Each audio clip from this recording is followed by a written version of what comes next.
saya akan menyampaikan catatan 20 tahun gerakan PKI sejak tahun 1996 sampai 2016. Ini kalau waktunya 5 menit pasti kurang. Ya, saya mohon teman-teman wartawan yang akan merekam agar utuh, karena saya akan menyebut nama, saya akan menyebut tempat, saya akan menyebut tanggal, saya akan menyebut alamat, saya akan menyebut siapa.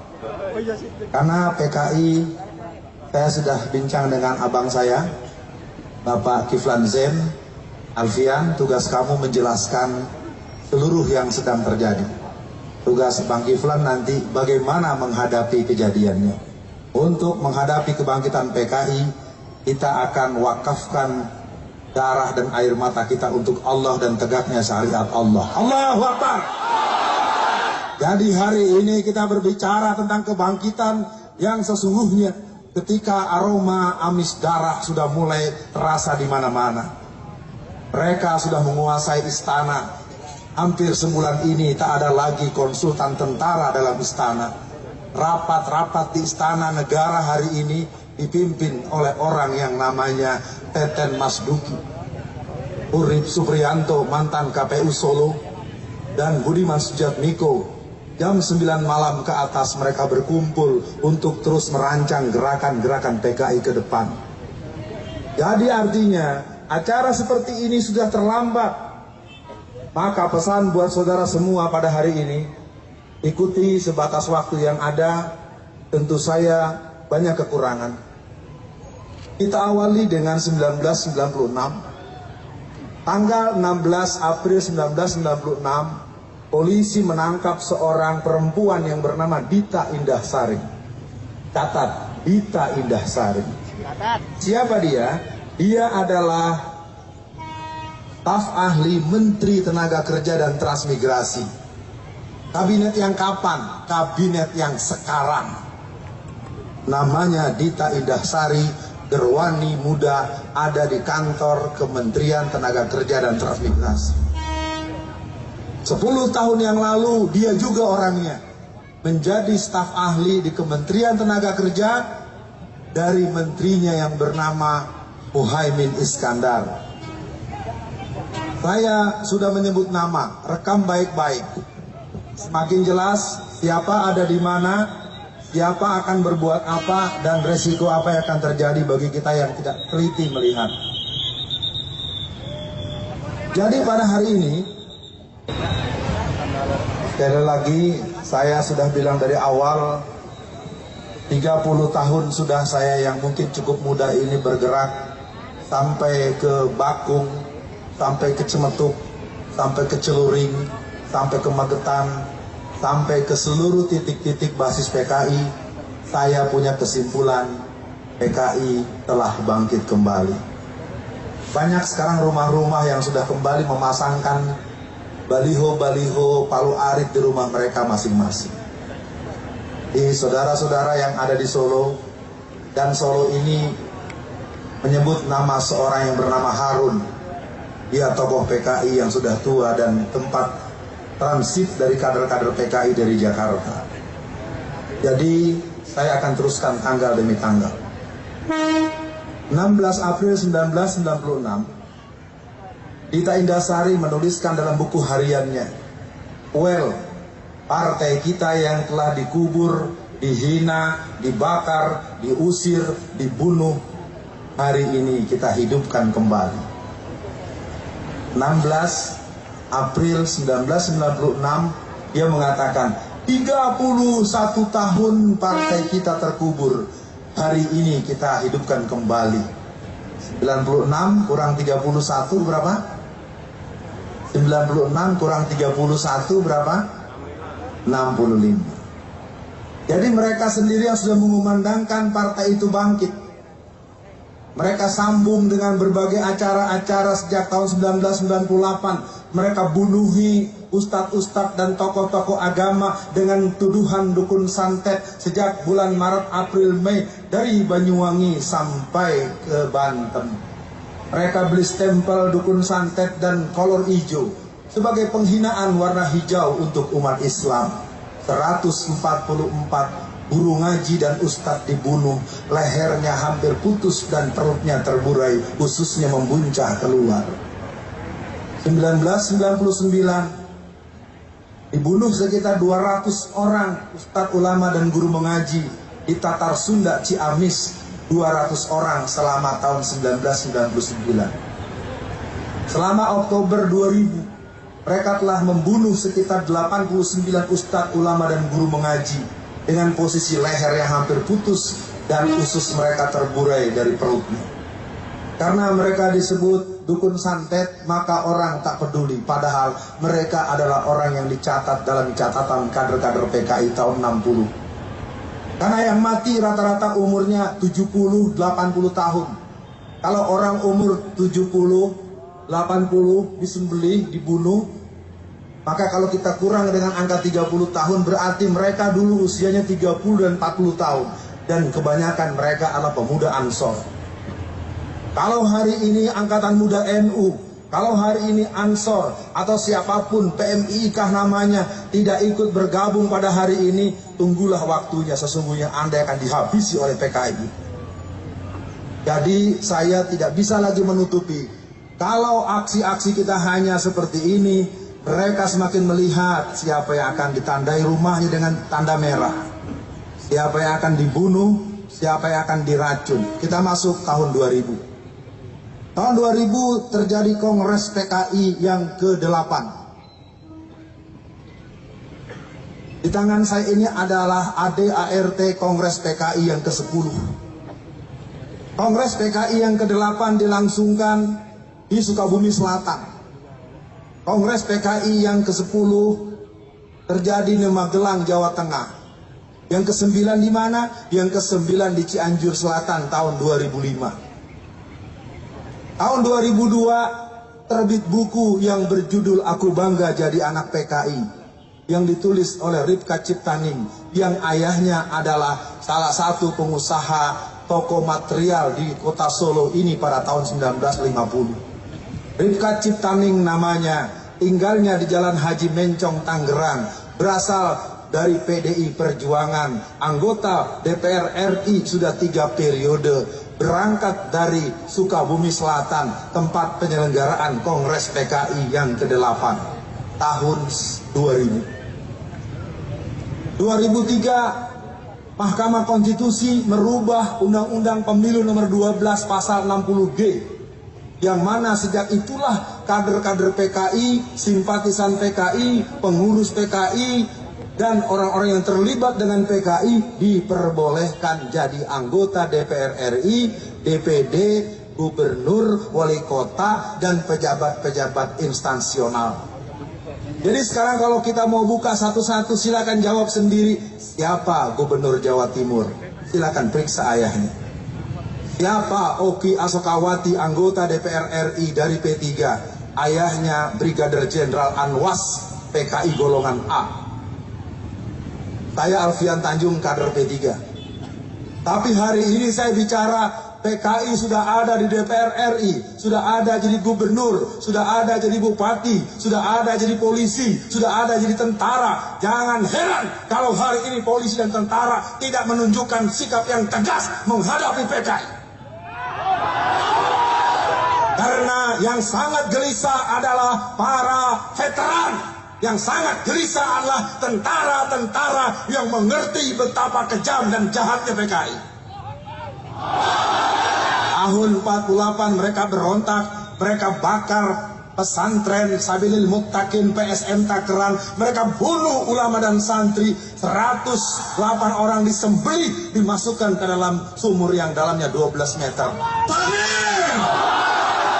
Catat, yang menggagalkan mereka gerakan musuh dan antek-anteknya bukan dari Kodam 5 Brawijaya, bukan dari Kodam 4 di Ponorogo, tapi yang menumpas PKI 48 adalah Kodam 3 Siliwangi.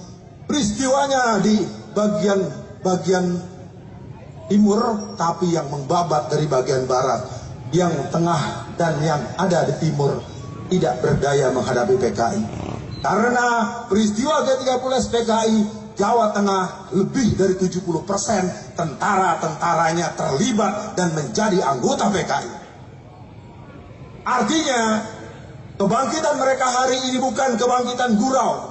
Kebangkitan mereka hari ini bukan kebangkitan dongeng. Walaupun sering para pakar, para ahli sejarah, ahli ideologi bilang, "Woi Alfian, Anda sedang mimpi." Tidak. PKI hari ini bangkit. Mereka bernyanyi, bergembira di mana-mana. Sejak 2002 buku Ripka Ciptaning mulai tersebar. Tahukah jamaah semua, 2 juta kopi buku itu telah dicetak seluruh Indonesia. Judulnya Aku Bangga Jadi Anak PKI. Buku yang berikut terbit tahun 2005. Tahun 2004, Ripka Ciptaning menulis dalam koran harian Sore, Suara Pembaharuan. Dia mengatakan, hanya dengan Nasakom sajalah Indonesia bisa keluar dari persoalan bangsa ini. Terbit tanggal 18 bulan Maret tahun 2004 yang mengatakan bahwa Nasakom adalah solusi Indonesia. 2004 Nasakom. Apakah tahu Nasakom? Belum tahu. Nasakom itu nasionalis, agama, komunis. Apa nasionalisnya? PNI. Apa agamanya? NU. Apa komunisnya? PKI. Itu 3 sekawan tahun 63 bersatu untuk lebih kuat membela apa yang mereka mau. Awal reformasi ada Nasakom juga. Apa nasnya? PDI Perjuangan. Apa A-nya? PKB. Apa PKI-nya? PRD. PRD adalah casing daripada partai PKI yang berlambangan roda gerigi, yang ADART-nya persis dengan hasil Kongres PKI tahun 1954. Jadi PKI ada 3 titik. PKI asli, PRD dengan casing suka bukan PKI tapi isi PKI, dan PKI balas dendam. Di sini ada Ibrauri Aidit, ada Ilham Aidit, ada Karmel Budiarjo, dan ada Sinta yang menginginkan tempat lubang buaya itu dihancurkan. Bisa diteruskan? Ini karena udah mulai nyebut nama nih, ya. Karena kalau tak lagi disebut nama siapa di mana adanya, kita seolah-olah bermimpi di siang bolong, mengawang-awang melamun bagaikan katak ingin jadi kerbau. Hari ini kukatakan PKI bangkit, terserah mau diapakan, yang penting kita masih punya konstitusi. Persoalannya hari ini aparat-aparat kita cenderung pura-pura tidak mendengar. Aneh bin ajaib ketika ada orang menggunakan kaos berlambangkan tulisan stempel Rasulullah, kalimat syahadat, tidak jelas dasar konstitusinya, ditangkap dan ditembak di tempat dengan alasan teroris. Sementara orang yang berlambang palu arit, undang-undang masih berlaku. Undang-Undang nomor 27 pasal 107 ayat A sampai E yang mengatakan barang siapa orang yang mensosialisasikan komunisme, leninisme, marxisme, maka dia bisa diancam kurungan penjara 20 tahun. Hal yang ada konstitusinya, malah kata presiden, pihak tentara, pihak polisi, jangan kebablasan. Jadi mari biarkan palu arit dipakai di mana-mana, karena tidak dilarang, nggak boleh diganggu. Kalau ada seorang pejabat yang menyuruh sesuatu yang bertentangan dengan undang-undang, berarti yang bersangkutan telah mengajarkan kepada kita bertentangan dengan undang-undang, maka secara konstitusi yang bersangkutan harus diselesaikan secara konstitusional. Tentu para semua yang hadir, kita baru sampai di tahun 2005. 2005 terbit buku lagi yang berjudul Anak PKI Jadi Anggota Parlemen. Di tahun yang sama 500 orang tua usia 70-80 tahun, mereka datang ke Pengadilan Negeri Jakarta Pusat di Hayamuruk, arah ke kota, Harmoni Kota. Jadi yang suka ke Jakarta mungkin paham. 500 orang dari Pasuruan, dari Magetan, dari Kediri mendatangi Pengadilan Negeri Jakarta Pusat Mereka adalah tokoh-tokoh PKI, kader-kader PKI yang menuntut hak kompensasi karena mereka ingin mendapatkan ganti rugi 950 juta rupiah sampai 2,5 miliar per orang dengan klaim anggota inti 3 juta orang dan simpatisan total 15 sampai 20 juta orang.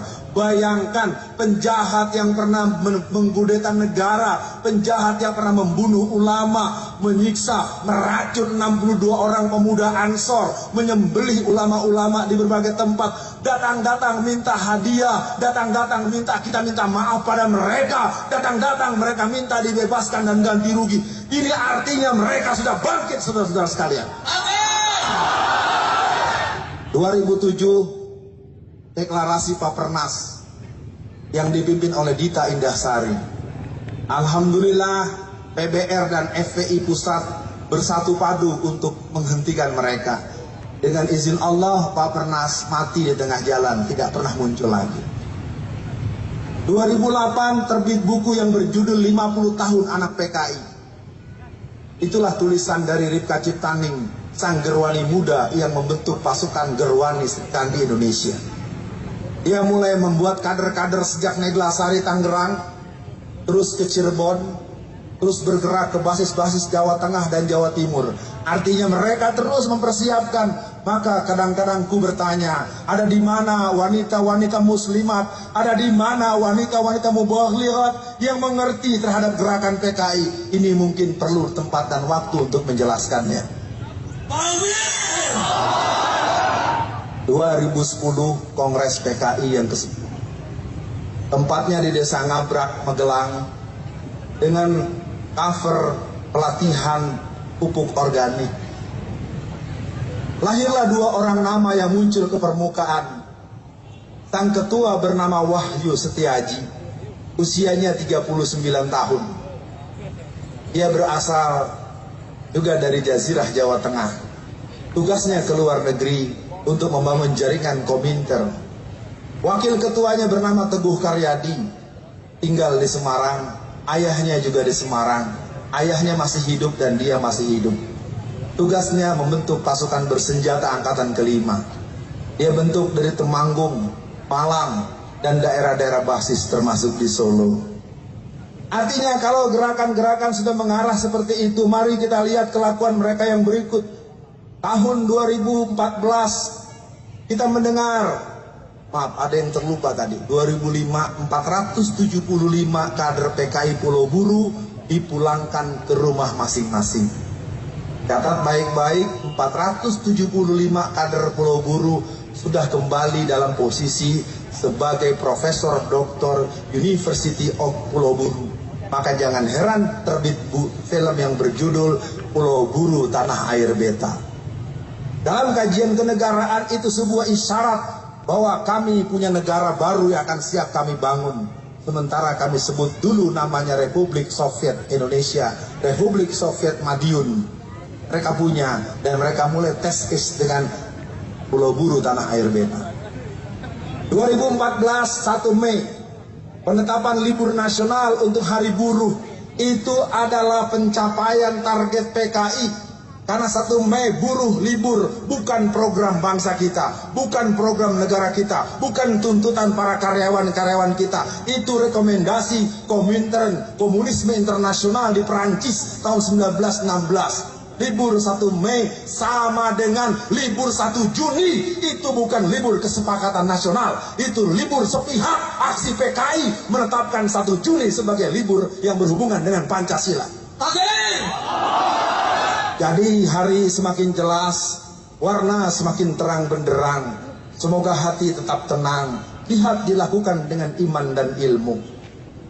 Jadi saya katakan buat para pendengar dan para hadirin pemirsa yang menyimak penyampaian ini, bahwa kebangkitan PKI sudah jelas-jelas. Kalau masih ada yang bilang itu bohong, mendramatisir, saya katakan siapa yang melemah-lemahkan kebangkitan PKI, siapa yang menyepele-nyepelekan kebangkitan PKI, berarti dia bagian dari kebangkitan PKI. Amin. Waktu harus saya batasi. 2015 kita mulai dengan peristiwa ulang tahun kemerdekaan Indonesia.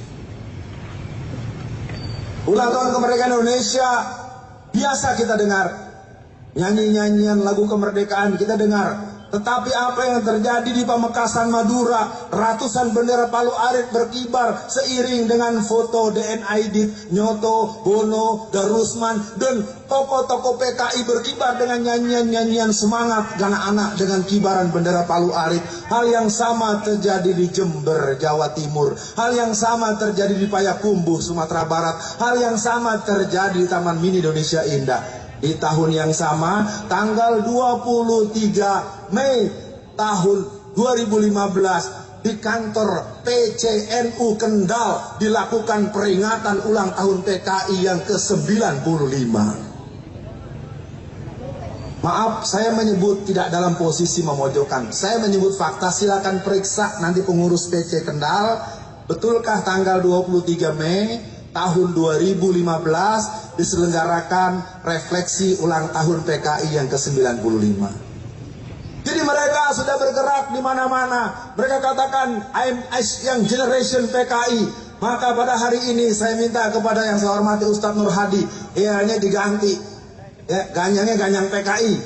Ya, kalau komunis terlalu umum. Ini PKI-nya bangkit, sudah di istana, sudah di balai kota. Balai kota Jakarta. Ahok adalah cerminan kader komunis tulen. Dia penyandang gelar salib dan Palu Arit. Mau bukti? Hari ini selama 2 tahun ke depan, pajak bumi bangunan buat rumah yang harganya 1 miliar digratiskan oleh Ahok. Karena Ahok ingin jadi gubernur lagi dalam pemilu tanggal 15 Februari 2017. Sekarang gratis, tahun depan gratis, 2018 gratis. Nanti menjelang dia 2 tahun berakhir akan ditagih semua. Siapa yang tidak bayar, rumahnya akan diambil alih oleh Pemda DKI Jakarta. Ini gaya mau setup. Tapi apa mau dikata, masyarakat kita sumbu pendek, cara berpikirnya tidak mampu diajak agak menengah sedikit. Banyak yang berdoa, ya Allah, alhamdulillah punya pemimpin seperti Ahok. Innalillahi. 2015 gerakan mereka semakin berani. Akhiri cerita ini di 2016. Inilah insiden mulai terjadi. Ketika mereka menyelenggarakan Belok Kiri Festival di Taman Mini Indonesia, di Taman Ismail Marzuki, mereka punya rencana tanggal 28 bulan Februari sampai tanggal 5 bulan Maret, dan dibubarkan oleh teman-teman anti komunis, teman-teman GPII, teman-teman PII, teman-teman Taruna Muslim, dan teman-teman GBN, serta pasukan-pasukan khususnya dari Bapak Kiflan Zen. Mereka kemudian berpindah ke kantor LBH Jakarta. Jadi kalau ada yang mau tanya, di mana pusat kegiatan PKI hari ini? Kegiatan PKI hari ini ada di kantor LBH Jakarta, Jalan Diponegoro. Silakan periksa di sana. Kegiatan PKI di Jakarta sentralnya di mana lagi? Yang kedua di Latuhar Hari, yaitu di kantor Komnas HAM. Jadi ada 2 tempat kantor umum, kantor pemerintah, kantor LSM telah berubah jadi markas kader-kader PKI. Sedikit-sedikit mereka pergi ke sana. Kemudian datanglah Bejo Untung dengan rombongan pergi ke Cisarua Bogor untuk menyelenggarakan rapat koordinasi nasional. Oleh kawan-kawan Bogor, oleh GBN Bogor, mereka kemudian bisa dihalau. Lalu mereka kembali lagi ke LBH Jakarta. Mereka kemudian bergabung ke Hotel Arya Duta di depan patung Tani bersenjata. Mereka menyelenggarakan simposium PKI. Disitulah kita tercengang. Ada Agus Wijoyo sang tentara, tapi kok cenderung membela mereka. Di sana ada orang berbuat kegiatan dengan atas nama Menko Polhukam, tapi kok bisa jalan dengan semangat PKI. Mungkin nanti Pak Kiflan yang menambahkan. Lalu apa yang terjadi kemudian? Gerakan-gerakan mereka hari ini semakin senyum, dan memang mereka sekarang bersembunyi seperti kura-kura. Mereka sekarang sedang senyum minggir di tengah jalan sambil berkipas. Aduh, orang Islam lagi pada sibuk. Nanti kita teruskan lagi, saudara-saudara. Kesimpulan KI Bangkit, mari kita cermati. Dan saya minta sekali lagi buat para yang hadir, jangan pernah berbuat apapun yang sifatnya fisik, karena itu yang mereka tunggu. Mereka menunggu